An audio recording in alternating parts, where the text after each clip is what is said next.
Nam mô Bổn Sư Thích Ca Mâu Ni Phật. Cuộc đời luôn thay đổi, nhưng giáo pháp của Đức Phật mãi là ngọn đèn dẫn lối tâm hồn. Tâm An Phật ngôn xin được gửi đến quý vị những bài học từ bi, trí tuệ và bình an qua từ bi trong cuộc sống hiện đại, học theo Đức Phật. Xin hãy cùng dành chút thời gian lắng lòng để cảm nhận sự sâu sắc của lời Phật dạy. Ngày nay, sự phát triển của kinh tế và khoa học công nghệ đã xóa nhòa khoảng cách giữa các châu lục, giúp chúng ta dễ liên lạc nhau hơn. Nhưng điều đó có làm con người hiểu biết và yêu thương nhau, cùng xây dựng thế giới ngày càng tốt đẹp hơn, hay ngược lại, chỉ gieo rắc thêm hận thù, mâu thuẫn và xung đột? Câu trả lời thực tế nhất là gần đây trong bài phát biểu của Tổng thư ký Liên Hiệp Quốc Antonio Guterres tại phiên khai mạc kỳ họp Đại hội đồng Liên Hiệp Quốc khóa 76, ông đã gióng lên hồi chuông báo động về tình trạng sa sút đạo đức nghiêm trọng của thế giới. Ông đồng ý rằng khoa học đang trên đà phát triển nhưng đạo đức con người thì đi xuống. Chúng ta đã vượt qua bài kiểm tra khoa học, nhưng chúng ta đang đạt điểm F về đạo đức. Phật giáo cũng cho rằng đạo đức không thể chỉ đặt cơ sở trên trí thức, khoa học, mà còn phải xây dựng trên nền tảng của từ và bi.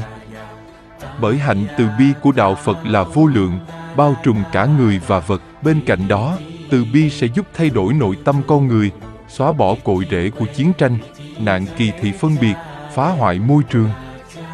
Chính từ và bi sẽ là bệ phóng cho những giá trị đạo đức tốt đẹp bay cao, khởi sinh niềm hy vọng về một thế giới an lành, nối dài tình yêu thương đến muôn loài. Từ và bi trong Phật giáo thật sai lầm khi ngày này có một bộ phận không nhỏ mỗi khi nhắc đến từ bi, họ thường nghĩ nó chỉ hiện hữu trong phạm vi thần bí hoặc tôn giáo.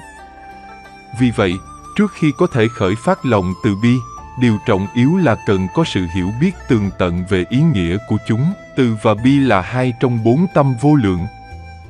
Theo Phật Quan Đại Từ Điển định nghĩa, từ vô lượng là duyên vô lượng chúng sinh, tư duy về phương pháp làm cho chúng sinh được vui mà vào từ đẳng chí.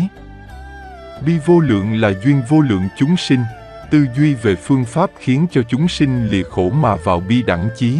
Như vậy, nếu tâm từ có khả năng tạo ra sự vui vẻ, an ổn, mát mẻ cho nhân sinh, thì tâm bi chính là chất liệu khiến người ta hiểu biết và cảm thông với nỗi đau đồng loại. Chính lòng từ bi sẽ đối trị ác tâm và tàn bạo của con người và sẽ thất bại nếu lòng từ bi làm con người phát sinh lòng ích kỷ và buồn khổ. Cần nhớ rằng, năng lực của từ bi là vô lượng vô biên, không giới hạn không gian, không phân biệt địa vị, giai cấp. Phương pháp thực hành lòng từ bi trước tiên phải được gieo nơi bản thân mình, mong rằng bản thân an lạc, thoát khỏi mọi ràng buộc, có cuộc sống hạnh phúc. Khi bản thân thực sự hạnh phúc, ta mới có thể chia sẻ hạnh phúc với người khác. Tiếp theo ta phải quán niệm, cầu mong tất cả chúng sanh, trước là những người thân của mình như cha, mẹ, anh, chị, thầy giáo, bạn thân, sau là đối với những kẻ thù của mình, mong cho họ thoát khỏi hận thù ưu não và sống hạnh phúc an vui. Như vậy, bất cứ hạng người nào trong xã hội, ta cũng đều trải niệm tâm từ đến, như ánh sáng mặt trời bao trùm vạn vật, không có phân biệt. Nếu theo đúng lộ trình này thì lòng sân hận của mình mỗi ngày mỗi yếu dần và tình thương sẽ phát triển. Thực tế, đây phải là quá trình rèn luyện nỗ lực không ngừng. Có như vậy ta mới có thể đem lại nguồn vui và hạnh phúc trên tinh thần vô ngã vị tha. Từ bi phải đi cùng trí tuệ, có thể nói, thấu hiểu là trí tuệ, yêu thương là từ bi.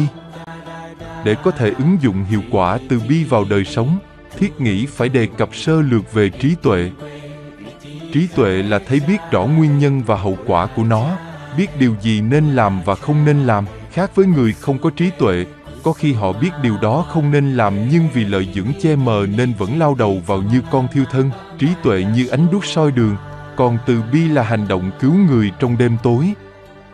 Chúng ta chỉ thực sự thương yêu và giúp đỡ người khác vô điều kiện khi thấu hiểu, bởi nếu không thấu hiểu, ta sẽ yêu thương gượng ép, dễ vướng mắc vào sự vị kỷ. Nếu từ bi mà không đi đôi với trí tuệ sẽ rất dễ bị lợi dụng. Chính nếp sống thấu hiểu và yêu thương khiến tinh thần ta lạc quan, thanh thản, yêu đời. Như vậy tất yếu có một sức khỏe tốt, tâm lý nhẹ nhàng và nhận được nhiều sự hỗ trợ. Đức Phật cũng đã nói về 11 lợi ích khi tu tâm từ bi: ngủ an lạc, thức an lạc, không ác mộng, được loài người ái mộ, được phi nhân ái mộ, chư thiên bảo hộ, không bị lửa, thuốc độc, kiếm xúc chạm, tâm được định mau chóng, sắc mặt trong sáng, mệnh chung không hôn ám. Nếu chưa thể nhập thượng pháp, A-la-hán quả, được sanh lên phạm thiên giới. Trên đã trình bày về nội dung và phương pháp thực hành lòng từ bi. Nhưng lòng từ bi không phải chỉ giới hạn trong tư tưởng mà phải biểu lộ ra bằng hành động. Ta không thể phát triển lòng từ bi nếu tự mình cô lập mình với thế giới xung quanh. Khơi lòng từ bi bắt nguồn từ gia đình. Gia đình chính là mảnh đất màu mỡ để gieo rắc hạt giống từ bi mỗi ngày. Các bậc cha mẹ nên dạy con cái sự thấu hiểu đi kèm với yêu thương. Sâu thẳm trong tâm mỗi người, ai cũng đều có bản năng thương yêu, cho nên trách nhiệm của bậc cha mẹ là phải khơi gợi hạt giống yêu thương nơi con cái của mình thay vì thái độ quát mắng, chửi rủa.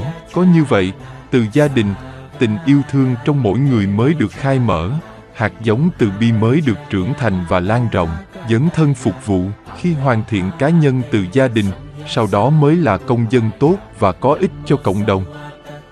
Chúng ta thường cho rằng không có của cải sẽ rất khó thực hành từ bi.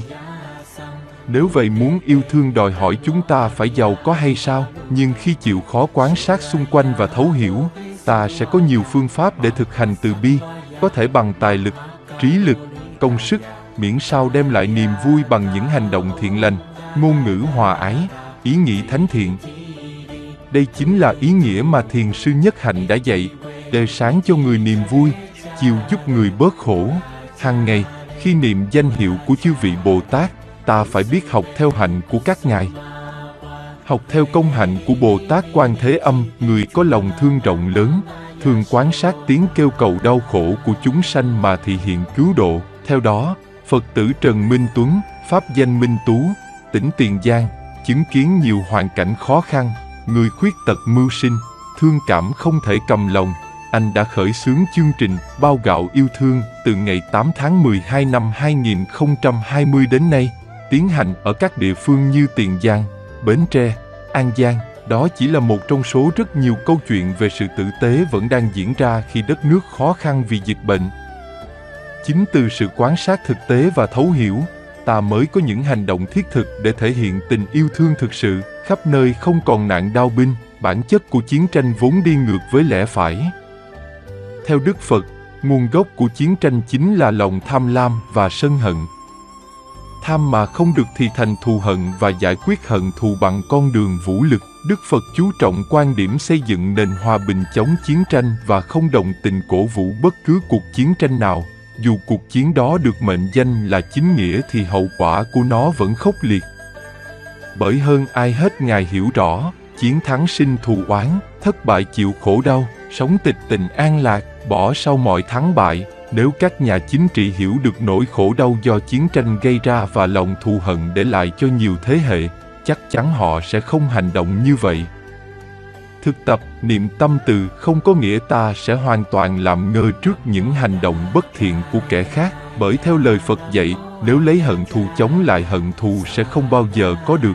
Chỉ từ bi hay tình thương mới có thể làm lắng dịu được hận thù mà thôi. Thời Đức Phật còn tại thế, chính Ngài đã dùng tâm từ bi của mình để cảm hóa tên sát nhân Angulima, dù ông cũng có ý định sát hại Đức Phật. Bởi Ngài thấu hiểu được nguyên nhân vì sao đưa đẩy Angulima trở thành sát nhân. Nếu Ngài tiếp tục đối trị với ông bằng thái độ hận thù thì chắc chắn ông cũng sẽ không bao giờ quay lại con đường thiện lành. Vì vậy, muốn cho nhân loại chung sống hòa bình, mỗi người phải thấu hiểu và đối đãi với nhau bằng tình thương, tinh thần hòa hợp. Có như vậy, thế giới mới không còn chứng kiến cảnh nước mất nhà tan do chiến tranh đem lại, không còn nạn phân biệt, kỳ thị, những áp bức và bất công xã hội đã tạo ra hố sâu ngăn cách giữa con người với nhau. Nguyên nhân đưa đến sự phân biệt đối xử, kỳ thị giữa người với người chính từ lòng tự ngã của mỗi cá nhân. Do ý thức chấp ngã mới có sự phân tầng giai cấp, phân biệt kẻ cao người thấp, kẻ giàu người nghèo. Quay lại hơn 2.600 năm trước, có thể nói Đức Phật là người đầu tiên trong lịch sử nhân loại có chủ trương xóa bỏ giai cấp, xây dựng một xã hội bình đẳng trên tinh thần từ bi. Ngài đã hiện thực điều đó vào tăng đoàn của mình bằng cách thu nhận những người có tâm nguyện tu tập giải thoát từ tất cả các tầng lớp xã hội, không dựa theo chức nghiệp, thành phần xuất thân hoặc địa vị xã hội để đặt ra bất kỳ đặc quyền hay sự hạn chế nào, bởi theo cái nhìn bình đẳng của Ngài, nếu những người nô lệ được giáo dục đàng hoàng, biết tu dưỡng đạo đức thì họ có khả năng trở thành những con người vĩ đại, đáng cung kính. Ngược lại, những kẻ tự cho mình là người cao quý, sinh ra trong giai cấp vương tộc, nếu không được giáo dục chu đáo, không biết trau dồi đức hạnh thì suốt đời cũng chỉ là những kẻ ngu si, vô trí, ngã mạn mà thôi. Đây chính là ý nghĩa của lời Đức Phật đã dạy: bần tiện không vì sanh, phạm chí không vì sanh, do hành, thành bần tiện, do hành, thành phạm chí. Chính tư tưởng, hành vi kỳ thị là nhân tố chính yếu hình thành những chủ trương phi đạo đức. Vì vậy, trước thảm cảnh đau thương của thế sự nhân tình, Phật giáo đã kêu gọi con người hãy cố gắng khơi dậy viên bảo châu quý giá tiềm ẩn trong tự thân, chính là lòng từ bi nơi mỗi người. Có như vậy mới giúp con người đặt bản ngã xuống, xóa đi lằn ranh ngăn cách giữa người với người, mở ra không gian an lạc vô cùng. Chúng ta chỉ thực sự thương yêu và giúp đỡ người khác vô điều kiện khi thấu hiểu, bởi nếu không thấu hiểu, ta sẽ yêu thương gượng ép, dễ vướng mắc vào sự vị kỷ. Bảo vệ thế giới tự nhiên, thiên nhiên là toàn thể, trong đó con người chỉ là một bộ phận. Nhưng trong nhiều thập kỷ trở lại đây, con người đã làm kiệt quệ tài nguyên thiên nhiên, phá hủy chỗ cư trú của nhiều loài sinh vật. Kết quả chính con người đã nhận lại sự nổi giận của thiên nhiên qua các hình thức thiên tai, hạn hán, lũ lụt. Theo báo cáo của Tổ chức Nông lương Liên Hiệp Quốc, FAO, Việt Nam là một trong những quốc gia bị ảnh hưởng nghiêm trọng từ các hiện tượng thiên tai bởi tình trạng rừng bị tàn phá ngày càng nghiêm trọng. Thực trạng đau lòng trên cho thấy con người đang đối xử quá tàn nhẫn với thiên nhiên, bởi con người cho rằng mình là trung tâm thế giới và mọi loài chỉ có giá trị phục vụ nên đã có những hành động vô tâm làm bào mòn tự nhiên. Theo cái nhìn duyên khởi của Phật giáo, cái này sinh thì cái kia sinh, cái này diệt cái kia diệt. Do đó không có bất cứ chúng sinh nào tồn tại độc lập mà không cần nương tựa vào sự giúp đỡ của những thứ khác. Nếu thấu hiểu được con người thuộc về thiên nhiên như một bộ phận cấu thành, thì chắc chắn sẽ không có tình trạng đốt rừng, khai thác gỗ trái phép, săn bắt động vật quý hiếm. Bởi làm thương tổn thiên nhiên cũng là làm thương tổn chính mình, và con người không thể sống hạnh phúc nếu thiên nhiên bị phá hoại. Theo lời Đức Phật đã dạy, mong tất cả những ai hữu tình có mạng sống, kẻ yếu hay kẻ mạnh, không bỏ sót một ai, kẻ dài hay kẻ lớn, trung, thấp, loài lớn, nhỏ, loài được thấy, không thấy, loài sống xa, không xa, các loài hiện đang sống, các loài sẽ được sanh, mong mọi loài chúng sanh, sống hạnh phúc an lạc ở chính. Vì vậy, nếu lòng từ bi được thực hành sâu sắc nơi mỗi người, ta sẽ không đơn thuần chỉ biết yêu thương hạn hẹp trong những mối quan hệ giữa người với người, mà là ước muốn làm sao mang lại an lành hạnh phúc cho mọi chúng sinh, không trừ một sinh vật nhỏ bé nào. Có thể nói, thấu hiểu bằng lòng từ bi là nếp sống, chứ không phải lời dạy luân lý một cách máy móc. Từ bi cũng không chỉ dành riêng cho tín đồ Phật giáo mà rất cần thiết với toàn thể xã hội. Bởi nguồn gốc sâu xa của mọi bất hạnh, rối ren xung đột trên thế giới chính là tham, sân, si tiềm ẩn trong thân tâm con người. Do đó, muốn biến đổi ngoại cảnh xã hội mà không biến đổi nội tâm thì chỉ là hình thức, không thể lâu bền. Để có một thế giới hòa bình, mưa thuận gió hòa, con người có cuộc sống bình an, mỗi người khi đến với thiên nhiên, loài vật hay đối đãi với những người xung quanh đều phải biết sống hài hòa, thấu hiểu và bao dung. Có như vậy, xã hội mới phát triển tích cực. Chính sự thấu hiểu bằng lòng từ bi sẽ như một sợi dây nối dài yêu thương, kết chặt tất cả chúng ta lại với nhau, cùng kiến tạo nên chốn tịnh độ nhân gian. Xin chân thành cảm ơn quý vị đã lắng nghe và đồng hành cùng Tâm An Phật Ngôn.